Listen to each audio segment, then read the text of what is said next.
Assalamualaikum warahmatullahi wabarakatuh. Berjumpa kembali di channel ini. Salam sejahtera untuk kita semua, Bapak Ibu guru penerima tunjangan sertifikasi. Berikut akan saya sampaikan aturan Kemendikbud dalam penerbitan SKTP sertifikasi guru tahun 2023. Ini ada 7 syarat yang harus dipenuhi Bapak Ibu sekalian. Terutamanya ini bagi rekan-rekan penerima sertifikasi baru di tahun ini. Namun sebelumnya, kepada Bapak dan Ibu yang baru bergabung di channel ini dan belum mendukung channel ini, mohon bantuannya Bapak Ibu sekalian agar channel ini juga bisa berkembang dengan cara subscribe dan aktifkan loncengnya untuk mendapatkan info-info terbaru terkait sertifikasi guru dari channel ini. Nah, kalau kita lihat Bapak Ibu sekalian, penerbitan SKTP di tahun 2021 ya, diterbitkannya Bapak Ibu sekalian ini adalah di bulan Mei.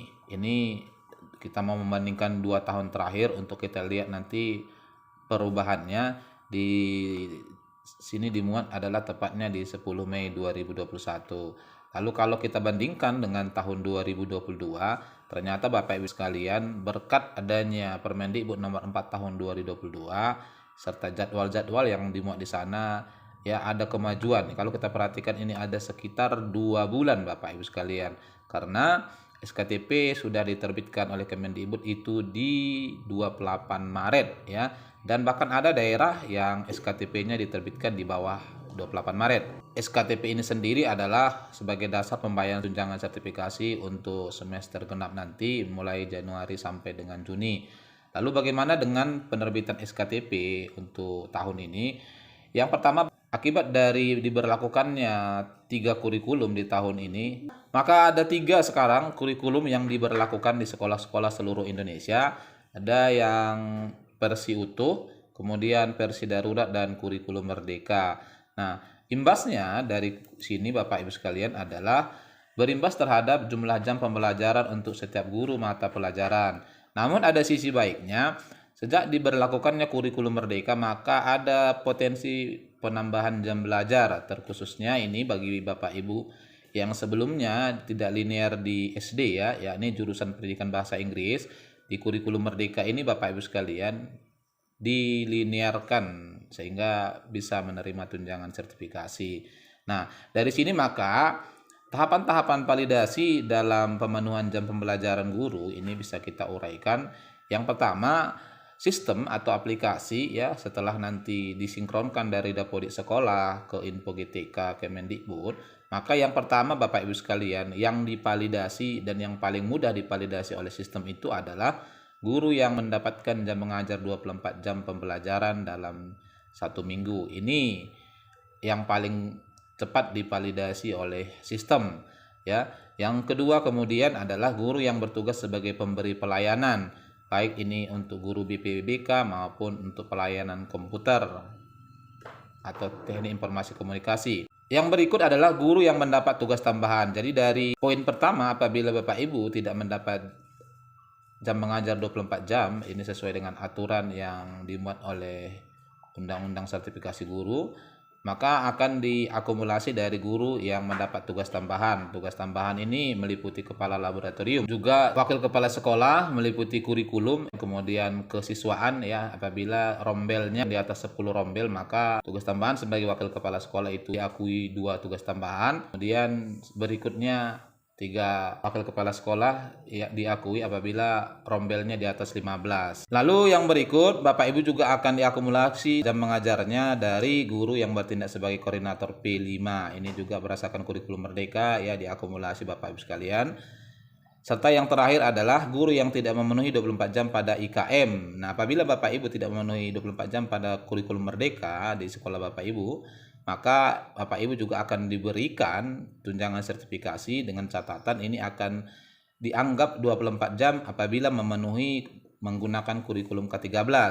Dan ini yang terakhir ini Bapak Ibu sekalian menyebabkan di semester lalu ini banyak rekan-rekan kita yang mengalaminya.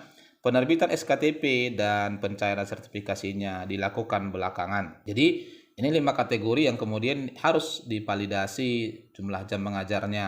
Nah, kalau kita lihat ya, dalam hal wewenang validasi jam mengajar guru ini ada beberapa poin yang perlu kita perhatikan. Yang pertama, apakah nanti pembayarannya diambil alih oleh pusat? tetap Bapak Ibu sekalian, validasi itu dilaksanakan oleh Dinas Pendidikan Daerah. Jadi ini kuncinya. Dan validasi yang diperiksa ini terutama kepada rekan-rekan yang baru menerima tunjangan sertifikasi di tahun ini, ada 7 poin ini paling utama Bapak Ibu sekalian. Dimulai dari beban mengajar harus sudah tanda checklist seperti ini baru kemudian dinyatakan valid, kemudian keaktifan, ya, kelengkapan data, kelulusan sertifikasi, kemudian kepegawaian, NUPTK dinyatakan valid dan usia dinyatakan belum pensiun. Nah, ini ya, ini biasanya ada kaitannya dengan setelah diterbitkannya energi, nanti langsung disinkronkan di Info GTK, maka ini dinyatakan checklist. Apabila dari ketujuh ini Bapak Ibu sekalian masih ada yang belum tanda checklist seperti ini, misalnya tentang paling sering terjadi adalah beban mengajar, maka ketika Bapak Ibu sekalian belum tervalidasi atau belum bisa divalidasi oleh dinas. Nah, tampilan validasi itu sendiri nanti kalau Bapak Ibu sudah memenuhi ketujuh kriteria tadi akan seperti ini. Ya, validasi tunjangan dinyatakan valid oleh Kemendikbud. Namun di sini menunggu verifikasi dari dinas. Jadi kunci penerbitan SKTP memang terletak di dinas Bapak Ibu sekalian ya. Lalu yang berikut, apabila Bapak Ibu validasinya ternyata masih belum valid berdasarkan apa yang divalidasi oleh pusat di sini, maka dinyatakan seperti ini tidak valid.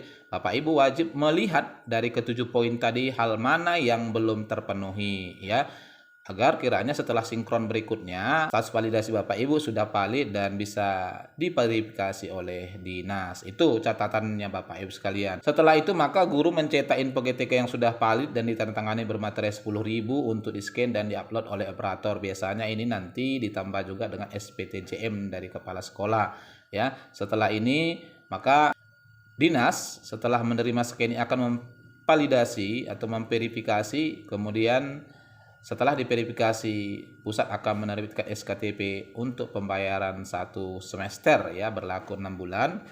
Lalu berikutnya waktu validasi yang menjadi catatan tadi adalah sangat menentukan dalam hal kecepatan penerbitan SKTP. Hal mana Bapak Ibu sekalian? Secara umum kalau kita perhatikan ini sudah terjadwal di dinas-dinas masing-masing ya.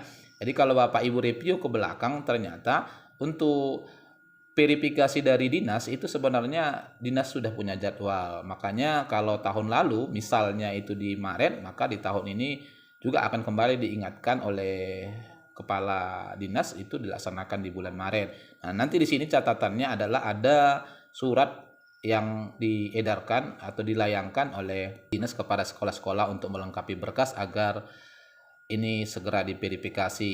Nah, setelah ini maka daerah yang paling cepat nanti diterbitkan SKTP-nya berpotensi menerima pencairan sertifikasi guru TW1 sebelum Lebaran.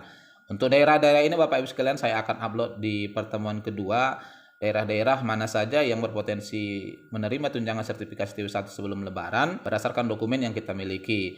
Nah, barangkali pada kesempatan ini yang bisa saya sampaikan Bapak Ibu sekalian. Semoga kiranya bermanfaat. Wassalamualaikum warahmatullahi wabarakatuh.